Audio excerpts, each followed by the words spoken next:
अगर आपको शुगर की बीमारी है या आपके फैमिली में किसी को भी शुगर की समस्या है तो ये वीडियो आपको जरूर देखनी चाहिए, क्योंकि इस वीडियो में मैं आपको कुछ प्रैक्टिकल स्टेप्स और 5 ऐसे खाने पीने की चीजें बताने वाला हूं जिन्हें आप खा के अपनी ब्लड शुगर लेवल को ठीक कर सकते हैं, अपनी डायबिटीज को रिवर्स कर सकते हैं।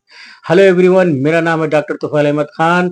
मैं एक आयुर्वेद और यूनानी पैथी का एक्सपर्ट हूं और मेरी ये कोशिश रहती है कि मैं आपको नेचुरल तरीके से कुछ ऐसे ट्रीटमेंट बता सकूं जिसे फॉलो करके आप अपने आप को सेहतमंद और डिजीज फ्री बना सकें। तो चलिए बिना किसी देरी के इस इंटरेस्टिंग सी वीडियो को शुरू करते हैं और जानते हैं उन 5 चीजों के बारे में पूरी डिटेल से।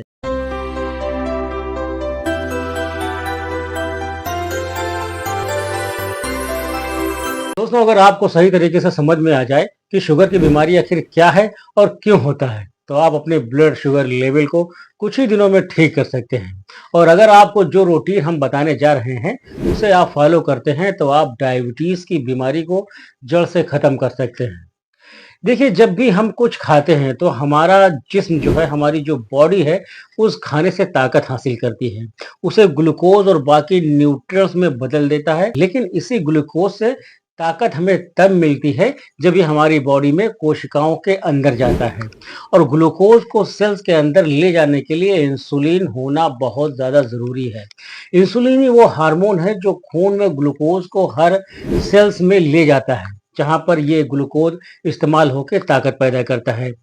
इसलिए खून में ग्लूकोज का रहना नॉर्मल है और उसकी वैल्यू भी नॉर्मल रहनी चाहिए जो हमारा शरीर कंट्रोल कर सके।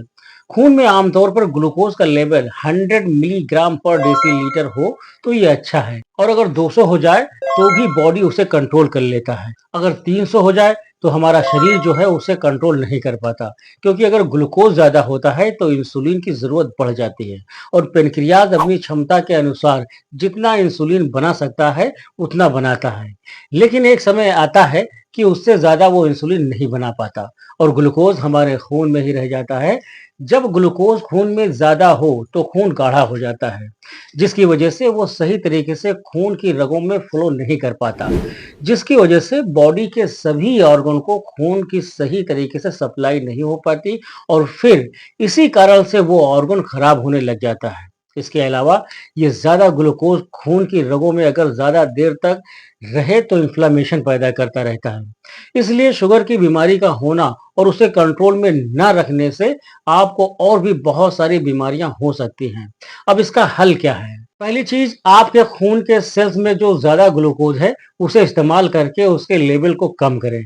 खून में मौजूद ज्यादा ग्लूकोज को भी इस्तेमाल कर लें, जैसे कि एक्सरसाइज से कर लें या ऐसे खाना खाएं जो सेल्स और खून में ग्लूकोज के लेवल को ना बढ़ाएं। लेकिन हम क्या करते हैं, डायबिटीज के लिए मेडिसिन खा के जो चीजें खुराक में नहीं लेनी चाहिए, जिनका ग्लाइसेमिक इंडेक्स ज्यादा होता है, हम वो भी इस्तेमाल कर बैठते हैं, जिसकी वजह से डायबिटीज की जड़ खत्म नहीं होती। और जब भी आप गलत खुराक खाते हैं, मीठा ज्यादा खाते हैं, निशास्ता और सिंपल शुगर से बनी हुई चीजें खाते हैं, तो ग्लूकोज ज्यादा होता है, जिसके बाद हमारे शरीर में ट्राइग्लिसराइड, कोलेस्ट्रॉल और चर्बी ज्यादा होने लग जाती है। इसलिए आपको ये बात समझनी होगी कि अगर आपको डायबिटीज के साथ बाकी प्रॉब्लम भी ठीक करने हैं तो अपनी खुराक को ठीक करें। और हाँ, इसमें एक बात और भी आप लोगों को मैं बता दूं, जिन लोगों की डायबिटीज जेनेटिक होती है, फैमिली में चली आ रही होती है, तो शायद आपको ये जानकर खुशी होगी कि इसमें जीन्स का ताल्लुक सिर्फ और सिर्फ 10 से लेकर 15% ही है। बाकी सारा आपकी लाइफस्टाइल और खाने पीने पर डिपेंड करता है। तो अब सवाल ये आता है कि खाएं क्या? तो दोस्तों, आज मैं आपको बहुत बड़ी लिस्ट नहीं दूंगा। आपने सिर्फ अगर ये 5 चीजें अपनी खुराक में शामिल कर ली, जिससे आप अपनी शुगर लेवल को बड़े ही अच्छे से मैनेज करके डायबिटीज को रिवर्स कर सकते हैं। सबसे पहले नंबर पे अपनी खुराक में जो चीज रोज शामिल करनी है वो है सलाद। अगर आपको शुगर होने का खतरा है या शुगर का मर्ज है तो आपको अपने लंच और डिनर से पहले 1 प्लेट सलाद का इस्तेमाल जरूर करना चाहिए। कुछ रिसर्च के मुताबिक अगर आप खाना खाने से पहले सलाद का इस्तेमाल करते हैं तो खाने के बाद बढ़ने वाली शुगर में कमी आ जाती है। लेकिन ऐसा क्यों है? वो इसलिए है कि जो सलाद हम खाते हैं उसमें फ्रेश सब्जियां होती हैं, पकी हुई नहीं होती हैं, और कच्ची सब्जियों का ग्लाइसेमिक इंडेक्स किसी भी पके हुए खाने से कम होता है। और यही ग्लाइसेमिक इंडेक्स अगर कम होता है तो खाने में मौजूद ग्लूकोज जल्दी से रिलीज नहीं होता, जिसकी वजह से ब्लड में ग्लूकोज लेवल जल्दी नहीं बढ़ता। दूसरी वजह, खाने से पहले सलाद खाने से भूख जल्दी मिट जाती है और बाकी वक्त भूख का एहसास कम रहता है। आप ककड़ी, खीरा, गाजर, गोभी वगैरह को भी अपने खाने से पहले सलाद में इस्तेमाल करके खाएं। हाँ, कुछ लोग कच्चा खाना पसंद नहीं करते, तो उन्हें चाहिए कि वो स्टीम में थोड़ा सा पका के खा लें। और साथ में एक और चीज आपको रिकमेंड करेंगे कि खाने से पहले कच्चा प्याज जरूर खाएं, जिसे आप बाकी सलाद में भी मिक्स करके या अलग से खा सकते हैं। आपको फायदा ही मिलना है, क्योंकि स्टडी के मुताबिक खाने से पहले 10 ग्राम कच्चा प्याज खाने से उनमें ब्लड शुगर लेवल सिर्फ 4 घंटे में ही 40 पॉइंट तक कम देखा गया है। दूसरी चीज जो डायबिटीज के मरीज को जरूर खानी चाहिए, वो जो है, अगर हम गौर करें कि हम एशियन लोग अपने खाने में ज्यादातर क्या खाते हैं, तो पता चलेगा कि गेहूं और चावल ज्यादा खाते हैं। और चावल में भी सफेद चावल खाते हैं, जो कि शुगर लेवल का एक बहुत ही बड़ा सोर्स होता है। उसको खाने से बहुत तेजी से शुगर बढ़ जाता है। और जो गेहूं है, या तो वो हाइब्रिड होती है या फिर पेस्टिसाइड्स की वजह से सेहत के लिए वो भी उतना ज्यादा फायदा नहीं दे पाती। खासकर डायबिटीज के मरीजों को ये अवॉइड करना चाहिए। अगर उसकी जगह जौ का आटा इस्तेमाल करते हैं तो रिसर्च के मुताबिक जौ के इस्तेमाल से आप अपना ब्लड शुगर लेवल कम कर सकते हैं। और वो इसलिए होता है क्योंकि जौ का ग्लाइसेमिक इंडेक्स किसी भी ग्रेन से कम माना जाता है।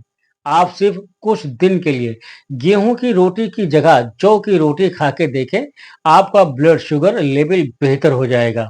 और चावल की जगह आप मिलेट इस्तेमाल करें, इससे भी शुगर लेवल को कम करने में मदद मिलती है।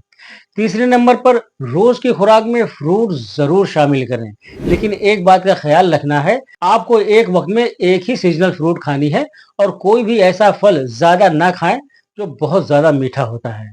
जैसे ज्यादा पका हुआ केला, ज्यादा पका हुआ आम, इन्हें आप खा तो सकते हैं, लेकिन अपने ब्लड शुगर लेवल को देखते हुए इस्तेमाल करें, क्योंकि ये फ्रूट्स कई बार क्या होता है, ज्यादा खाने से ग्लूकोज लेवल को बढ़ा देते हैं। इसके अलावा डायबिटीज के मरीजों को फ्रूट्स का जूस बना के इस्तेमाल करने से परहेज करना चाहिए। आप पूरा फल खाएं, ये आपके लिए ज्यादा बेहतर रहता है। फ्रूट्स में मौजूद फाइबर्स की वजह से शुगर के मरीजों को फायदा हासिल होता है, क्योंकि फ्रूट्स के फाइबर आपके ब्लड शुगर को मैनेज करने में मदद करते हैं और इनमें नेचुरल शुगर होती है, जो बाकी रिफाइंड शुगर से कम नुकसान देती है। चौथे नंबर पे, आप अपनी खुराक में हेल्दी फैट शामिल करें। जब भी आप अपनी डाइट खाते हैं तो आपको प्रोटीन्स, फैट, कार्बोहाइड्रेट्स उस डाइट से मिलते हैं जिसमें से कार्ब सबसे जल्दी मेटाबोलाइज होके ग्लूकोज लेवल को बढ़ा देते हैं, जबकि फैट्स जल्दी से मेटाबोलाइज नहीं होते, देर तक हमारे शरीर में ये पड़े रहते हैं, जिससे ब्लड शुगर को ठीक करने में मदद मिलती है। इसलिए अगर शुगर लेवल को कंट्रोल में रखना है तो निशास्ता, मीठी चीजें कम कर दें, लेकिन हेल्दी फैट्स को अपनी खुराक में ज्यादा कर दें। बादाम, काजू, अलसी के बीज, चिया सीड, नारियल का तेल या नारियल, इन सब में हेल्दी फैट ज्यादा होता है। तो जब शाम को आपको भूख का एहसास हो तो इन चीजों में से कोई भी चीज आप खा लें। और अगर बात की जाए तेल की, तो वेजिटेबल्स ऑयल इस्तेमाल करने से बचें, और किसी भी चीज का तेल इस्तेमाल करते हैं तो खुद से निकलवा कर आप इस्तेमाल करें, तब आपको ज्यादा फायदा हासिल होना है। प्रोसेस ऑयल में काफी ज्यादा एडिटिव होते हैं जो आपकी सेहत को नुकसान भी पहुंचा सकते हैं। खासकर डायबिटीज के मरीजों में ये सूजन को ज्यादा कर देते हैं। आखिर में, जो खाने आपके ब्लड शुगर को कम करने में हेल्प करते हैं वो साबुत दालें हैं। आपको अपनी डाइट में छिलके वाली दालें इस्तेमाल करनी है। इसकी वजह बहुत ही सिंपल है कि ये, एक तो इनमें फाइबर ज्यादा होता है और दूसरा इनमें प्रोटीन्स की मात्रा भी धुली हुई दालों से ज्यादा होती है। इसलिए काले चने और साबुत मूंग दाल खा लें, इनसे ब्लड शुगर कंट्रोल करने में काफी हेल्प होती है। अब अगर आप देखें, इस तरीके की खुराक जिस तरीके की बताई गई है, अगर आप सिर्फ एक हफ्ता भी खा लेते हैं और साथ में रोजाना 20 से 30 मिनट एक्सरसाइज रेगुलर कर लेते हैं, तो आप अपने ब्लड शुगर लेवल को कुछ ही दिनों में बेहतर कर सकते हैं। और इस तरीके से रेगुलर करने से आप अपने शुगर की बीमारी को रिवर्स भी कर सकते हैं। तो दोस्तों, आज की वीडियो में बस इतना ही। आई होप ये वीडियो आपको जरूर पसंद आई होगी और वीडियो आपको अच्छी लगी होगी। और इस वीडियो के माध्यम से अगर आपको कुछ जानकारी हासिल हुई हो तो वीडियो को लाइक कर दें। अगर चैनल पर पहली बार आए हैं और चैनल को सब्सक्राइब नहीं किया है तो जल्दी से सब्सक्राइब कर लें। मिलते हैं अगली वीडियो में, तब तक के लिए जय हिंद, खुदा हाफिज।